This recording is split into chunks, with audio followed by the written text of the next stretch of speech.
ဒီဗီဒီယိုလေးမှာတော့ anti aging treatment တွေကိုဘယ်အသက်အရွယ်မှာဘာလေးတွေလုပ်လို့ရတယ်ဘယ်လိုလေးတွေထိန်းသိမ်းလို့ရတယ်ဆိုတာကို sharing လုပ်ပေးပါမယ်နော်ကိုယ့်ရဲ့မျက်နှာမှာဘယ်လိုလက္ခဏာလေးတွေပေါ်လာလို့ရှိရင် treatment တွေစလုပ်သင့်လဲဆိုတာကိုနည်းနည်းလေးပြောပြပေးမယ် dry skin အသားရည်တွေရမ်းချောက်လာမယ် dark skin အသားရည်ကကြည်ကြည်လင်းလင်းမဖြစ်တော့ဘဲနဲ့ညစ်ထေးထေးဖြစ်နေတယ်ပေါ့နော်နောက်တစ်ခုကတော့ enlarged pores ပေါ့ချွေးပေါက်တွေကအရင်တော့မကျယ်ဘူးဒါပေမဲ့တဖြည်းဖြည်းနဲ့ချွေးပေါက်ကျယ်ကြီးတွေပေါ်လာတယ်ပြီးသွားလို့ရှိရင်တော့ skin ရဲ့ elasticity ကျလာတယ်ကျမတို့ရဲ့ cheek volume တွေလျော့ကျလာပြီးတော့မှနှာခေါင်းဘေးမှာ smile line လို့ခေါ်တဲ့ line တွေတိတိတသားထွက်လာပြီဆိုလို့ရှိရင်တော့ဒီလိုလက္ခဏာတွေတွေ့ရင်တော့ anti aging treatment တွေကိုစယူသင့်တယ်အဲ့တော့အကြမ်းမြင့်အားဖြင့်ဆိုလို့ရှိရင်အသက်အရွယ်နဲ့ပြန်ပြောပြပေးမယ်ပေါ့နော်အသက်20နှောင်းပိုင်း25နောက်ပိုင်းဒီမှာဆိုလို့ရှိရင်တော့ treatment ကြီးကြီးတွေအရင်ရောမလိုဘူးကြတော့ skin care ပေါ့နော် skin care မှာအရေးကြီးဆုံး anti aging အဆင့်ကတော့ sunscreen သေချာလိမ့်ဖို့ပဲဖြစ်တယ်ဒါက anti aging အတွက်ကိုအထောက်အကူဖြစ်တယ်25နောက်ပိုင်းဆိုလို့ရှိရင်တော့ skin care plus sunscreen ပေါ့အသက်30နောက်ပိုင်းရောက်လာပြီဆိုလို့ရှိရင်တော့ကိုကအရေးကြောင်းစ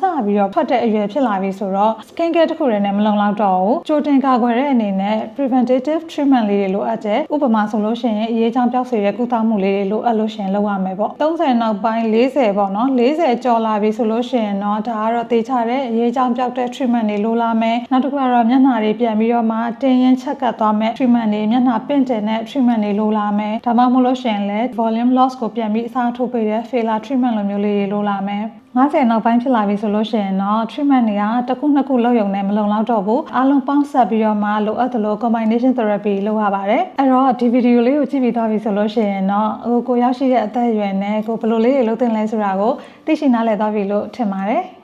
နောက်ထပ်ဗီဒီယိုလေးမှာလည်း anti aging နဲ့ပတ်သက်ပြီးတော့မှားနေတဲ့အချက်ကို sharing လုပ်ပေးမှာဖြစ်လို့ follow လုပ်ခဲ့ဖို့မမေ့နဲ့နော်